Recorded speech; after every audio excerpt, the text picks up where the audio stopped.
First of all, I'll answer your question. Yes, that is Miss Emily Lancaster. I suppose you know she is not living now? She nodded. But she didn't call herself Lancaster when she rented a room from me, she said.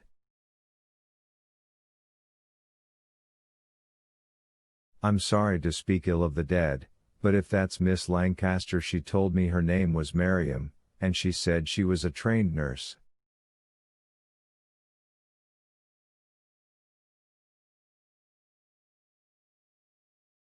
But that's neither here nor there.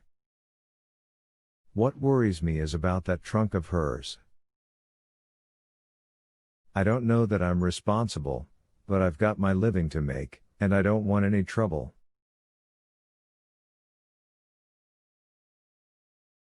I reassured her as well as I could, and she told me the story. On or around the 1st of April she had read an advertisement for a room wanted by a trained nurse, and as she lived near the corner of Euclid Street and Liberty Avenue, across from the library and only 2 blocks from the General Hospital, she had answered it at once.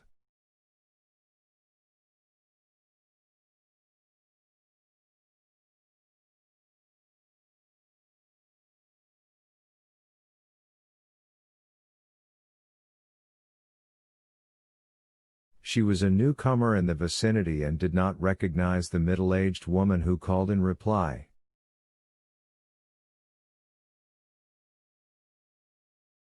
This woman had stated that she was a nurse with what amounted to a permanent position with an elderly invalid, and that she had only a little time now and then to herself.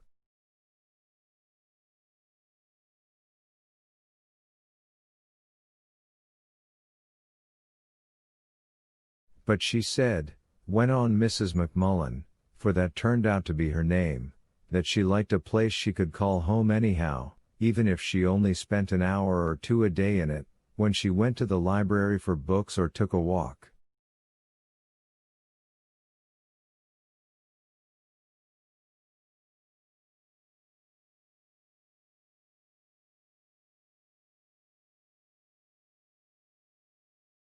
She said it was the nearest she could have to a home. And she gave Miss Emily Lancaster as a reference, said she had nursed her mother at one time.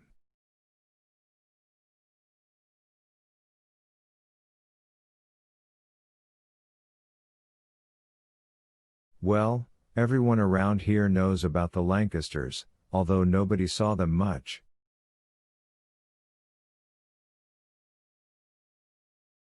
It sounded all right, but I did call up the house, and this Miss Emily answered herself.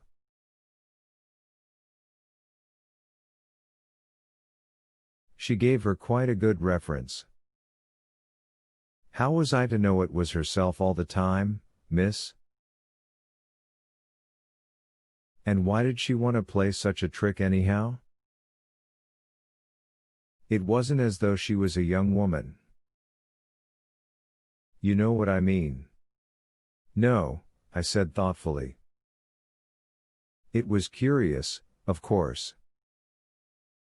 I think they did have a nurse named Miriam once for a short time, but that's long ago.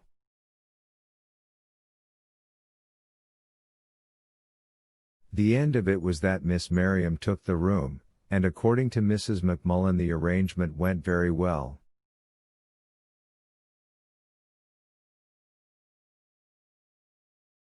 Miss Emily, or Miss Miriam, came in almost every other day.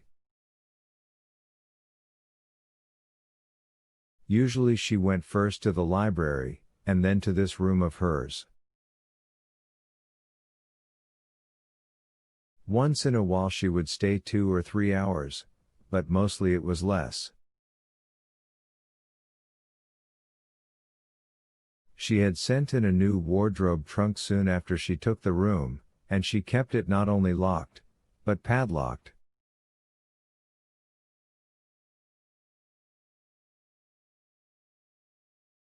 Apparently this padlock arrangement did not belong to the trunk, but had been added.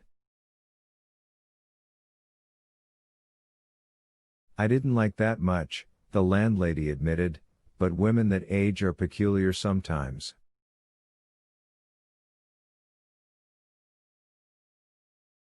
I never looked in a roomer's trunk in my life, I've got other things to do.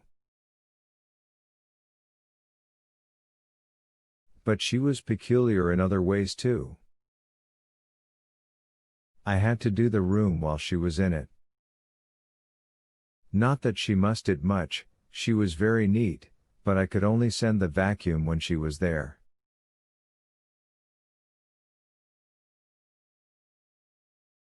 She kept the key herself. Not once in that almost 5 months had she suspected that Miss Emily was other than what she seemed, and it shows very clearly the almost complete isolation of Miss Emily's life that she could move about our own neighborhood as she had and remained unrecognized.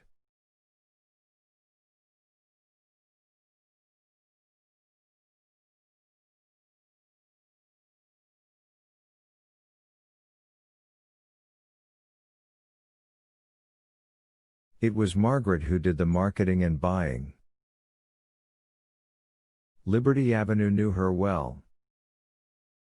But Emily Lancaster remained, in all that busy life which moved along Liberty Avenue, a lonely and unknown figure, a stout middle-aged woman carrying an armful of books to and from the public library.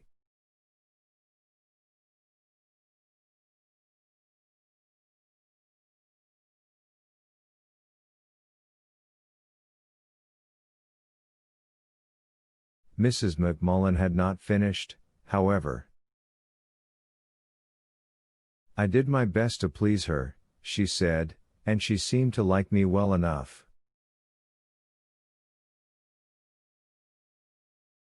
Then early this month she began to look tired and nervous, and I'd hear her walking up and down the room when she came.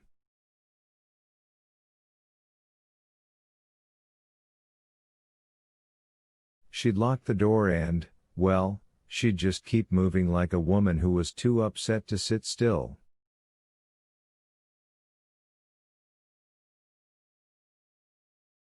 You know what I mean, miss.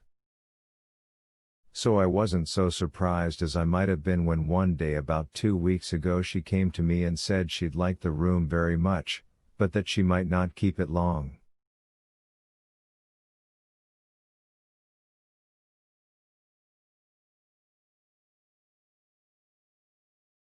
The old lady, her patient, was talking about going on a cruise around the world and taking her along.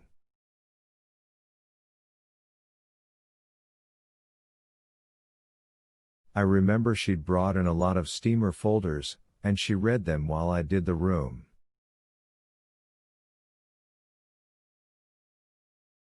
They're there now, as a matter of fact. And that's why I let the trunk go. She came then to the events of the last few days. On the Thursday morning of Mrs. Lancaster's death, at somewhere around 11 o'clock, Miss Miriam had come in a worse state of nerves than usual.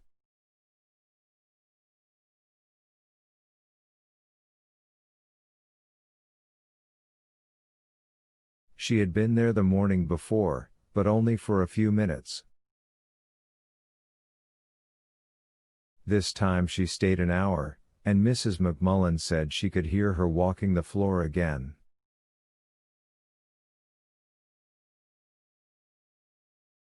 Back and forth she went, and me wondering what it was all about. Then she came out, and I asked her if there was anything wrong, or if her old lady was worse.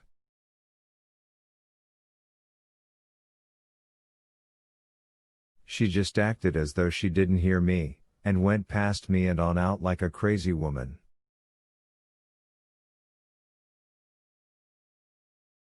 Then she came right in again, and said she'd have to give up the room in a day or two, that they were going somewhere, she didn't know where.